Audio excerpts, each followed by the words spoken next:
حسبي ربي جل الله ما في قلبي غير الله. کہ آدمی ہنسے اور ہنسنے کے دوران آدمی کے دانت بھی نظر آئیں. اس کو عربی زبان میں کہتے ہیں ضحک. ضاد ہا حلوے والی اور کاف کشک والا. ضحک یعنی دانت جو ہیں وہ کھل جائیں، دانت ہنسنے میں نظر آئیں اور بس. اور تیسری صورت جو ہے اس میں یہ ہے کہ منہ بھی کھل جائے، دانت بھی کھل جائیں اور ساتھ آواز بھی پیدا ہو، ہنسنے کی آواز بھی پیدا ہو. اس کو عربی زبان میں کہتے ہیں قہقہا. ہماری اردو زبان میں بھی یہ لفظ جو ہے یہ پہچانا جاتا ہے. اردو میں کہتے ہیں قہقہا لگا کر ہنسنا. مراد یہ ہوتی ہے کہ منہ خوب کھل جائے، دانت بھی کھل جائیں اور آواز بھی پیدا ہو ہنسنے کی. یہ تین صورتیں ہیں. اب درمیان والی جو صورت ہے کہ ہنستے ہوئے دانت نظر آئیں، دانت کھل جائیں، اس کو عربی زبان میں ضحک کہتے ہیں، ضاد ہا حلوے والی اور کاف کشک والا. مگر اردو زبان میں اس کا کوئی متبادل لفظ نہیں ہے. تو یہ تین صورتیں آپ حضرات کے سامنے آ گئیں. ان میں سے پہلی صورت جو تھی جس کو مسکراہٹ یا مسکرانا کہتے ہیں، یہ تو نبی اکرم صلی اللہ تعالیٰ علیہ وآلہ وسلم کے چہرہ اقدس کے اوپر یہ کیفیت جو ہے یہ طبعی طور پر، پیدائشی طور پر ہمیشہ رہتی تھی.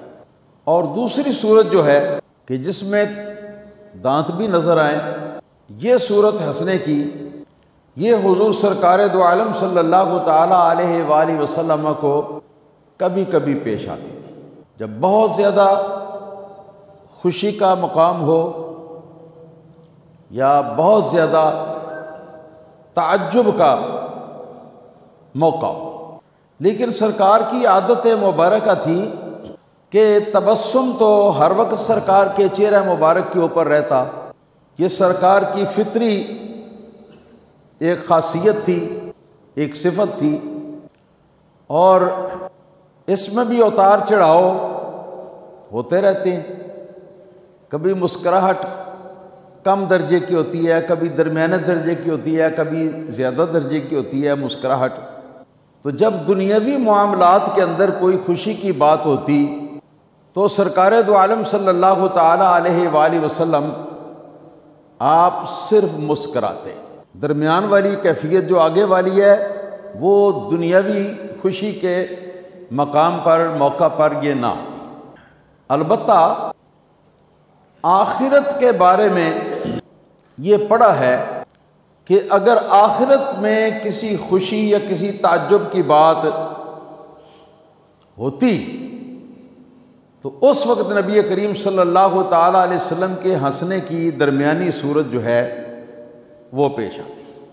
دنیاوی خوشیوں کے اندر سرکار دو عالم صلی اللہ تعالیٰ علیہ وسلم صرف مسکراتے، کم مسکرا لیتے یا زیادہ مسکرا لیتے. مگر جو ضحک کی درمیانی کیفیت ہے یہ صرف امور آخرت کے لیے مخصوص تھی، الا ماشاء اللہ. اور رہ گئی یہ تیسری صورت کہ ہنسنا اور خوب کھل کھلا کے ہنسنا، آواز بھی پیدا ہو. اکثر تو جب بہت زیادہ زور سے ہنسا جاتا ہے تو ایسے معلوم ہوتا ہے جیسے کہ مٹی کے برتن ٹوٹ رہے ہیں، یعنی اس طرح آوازیں بھی آتی ہیں. اللہ تعالیٰ نے اپنے پیارے حبیب صلی اللہ تعالیٰ علیہ وسلم کو اس تیسرے درجے کی ہنسی سے ہمیشہ محفوظ رکھا ہے. کہا لگا کے ہنسنا، آواز کے ساتھ ہنسنا، یہ نبی کریم صلی اللہ تعالیٰ علیہ وآلہ وسلم سے ساری زندگی مبارک کے اندر ثابت نہیں. اور پتہ ہے کیوں؟ اس کی وجہ کیا ہے؟ وجہ یہ ہے کہ جب زور کی ہنسی آدمی ہنستا ہے نا تو اس وقت آدمی جو ہے نا وہ اپنے قابو میں نہیں رہتا. آدمی کا جسم، آدمی کی طبیعت اپنے قابو میں نہیں رہتی، بے قابو ہوتا ہے جب آدمی، تو یہ بے قابو ہونے یا اس طرح کی بے تکلفی کا معاملہ یا بے قابو ہونے کا معاملہ جو ہے اس کے اندر بعض اوقات برائی بھی پیدا ہو جاتی ہے، بعض اوقات ایسی صورت بھی پیدا ہو جاتی ہے کہ دیکھنے والوں کو پسند نہیں آتی، کوئی سنجیدہ آدمی ہو تو اس کو ہضم بھی نہیں ہوتی۔ تو اللہ تعالیٰ نے اپنے پیارے حبیب صلی اللہ تعالیٰ علیہ وسلم کو کمال حسن، جمال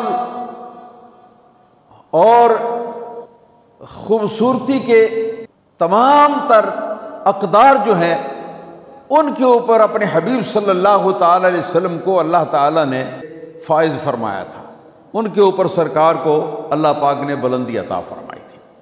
تو اس لیے یہ ہنسنا جو ہے، کہہ لگا کہ ہنسنا یہ سرکار دو عالم صلی اللہ علیہ وسلم کی شان کے لائق نہ تھا، اور نہ ہی حضور نبی کریم صلی اللہ علیہ وسلم اس لائق تھے کہ حضور اس طرح زور سے کہہ لگا کے تو آپ ہنستے۔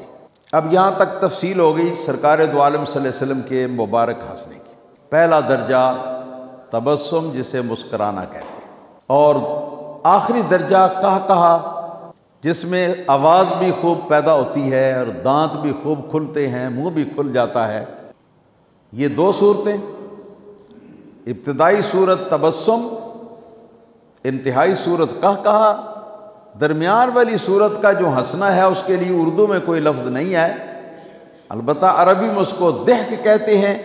اللہ تعالیٰ نے اپنے پیارے حبیب صلی اللہ تعالیٰ علیہ وسلم کو پہلا درجہ جو ہنسنے کا ہے یعنی تبسم، اور دوسرا درجہ جس کو ضحک کہتے ہیں، بس یہ دو درجے جو ہیں آپ کو اللہ پاک نے عطا فرمائے۔ پہلا درجہ تو ہر وقت سرکار کے چہرے کے اوپر سجا رہتا تھا، اور اسی میں اتار چڑھاؤ بعض اوقات آتے، بعض اوقات خوشی کی بات ہوتی تو یہ تبسم جو ہے یہ زیادہ ہو جاتا۔ لیکن ضحک جس کو درمیانی کیفیت کہتے ہیں کہ جس کے ساتھ دانت بھی ننگے ہو جاتے ہیں، تو یہ صورت جو ہے یہ نبی کریم صلی اللہ تعالی علیہ وسلم کو صرف امور آخرت کے اندر، آخرت کے معاملات کے اندر سرکار کو یہ پیش آتی، ورنہ آپ اس طرح دنیاوی معاملات کے اندر نہ ہنستے۔ اور وہ جو سرکار کے کلام کے بارے میں پیچھے میں نے حدیث سیدنا ہند بن ابی حالہ تفصیل کے ساتھ بیان کی، اس کے اندر الفاظ آئے ہیں کہ کان رسول اللہ صلی اللہ تعالی علیہ وآلہ وسلم متواصل الاحزان، سرکار دو عالم صلی اللہ تعالی علیہ وسلم کو مسلسل فکر، چنتا اور بسا اوقات غم، یہ مسلسل سرکار کو رہتا۔ اب اس کے اور اس کے کہ سرکار ہر وقت مسکراہٹ میں رہتے، ان دو باتوں کے درمیان یہ بظاہر اختلاف ہے، مگر یہ تضاد نہیں ہے، نہ اختلاف ہے۔ اس لیے سرکار دو عالم صلی اللہ تعالی علیہ وآلہ وسلم بوجہ ان تمام ذمہ داریوں کے اور ان تمام فکر والی چیزوں کے، فکر والے کاموں کے جو سرکار کو اللہ پاک نے ذمہ داری میں سونپے تھے، ان کے تقاضے سے نبی کریم صلی اللہ علیہ وسلم ہمیشہ فکر چنتا کی حالت کے اندر رہتے روحانی طور پر، اور جس کیفیت پر اللہ پاک نے سرکار کو پیدا فرمایا اس کیفیت کی بنا پر نبی کریم صلی اللہ تعالی علیہ وسلم کا چہرہ مبارک بظاہر مسکراتا ہوا دکھائی دیتا۔ بظاہر مسکراتا ہوا دکھائی دینا یہ سرکار کی فطرت تھی، یہ سرکار کی پیدائشی ایک عادت تھی۔ دل کے اندر غم یا فکر ہوتے ہوئے بھی سرکار دو عالم صلی اللہ علیہ وسلم کی یہ مسکراہٹ جو ہے یہ نہ چھلتی، البتہ کمی آ جاتی، اور جب اندرونی فکر اور چنتا سے ذرا توجہ ہٹتی تو یہ مسکراہٹ بڑھ جاتی، اور سرکار دو عالم صلی اللہ علیہ وسلم کے چہرہ مبارک کے اوپر خوشی کے آثار روشنی اور چمک کی صورت میں نمودار ہوتے ہیں۔ یہ اس طرح تھا۔ تو وہ جو ہے کہ مسلسل فکر میں، چنتا میں، یہ کام وہ کام، یہ ذمہ داری وہ ذمہ داری، ایسا نہ ہو جائے ایسا نہ ہو جائے، ان باتوں کی جو ہے یہ صفت جو ہے یہ روح کی ہے، یہ آدمی کے ذہن کی سوچ ہے، قلب و دماغ کی سوچ ہے۔ اور مسکراہٹ جو ہے یہ چہرے کا بس ہے جس پر اللہ نے حضور کے چہرے کو بنایا۔ تو اللہ تعالیٰ کی تخلیق کے مطابق مسکراہٹ ہمہ وقت سرکار کے چہرے پر رہتی، چاہے اندر غم ہوتا، فکر ہوتی یا چنتا ہوتا، مگر یہ کہ جس وقت اندرونی غم یا فکر سے سرکار دو عالم صلی اللہ علیہ وسلم کسی وقت آپ کی توجہ اس طرف نہ رہتی تو اس وقت یہ مسکراہٹ جو ہے نا یہ بڑھ جاتی اور چہرہ مبارک جو ہے نا وہ کھل جاتا گلاب کے پھول کی طرح۔ اور دہک درمیانی کیفیت جو ہے وہ صرف امور آخرت کے اندر ہوتی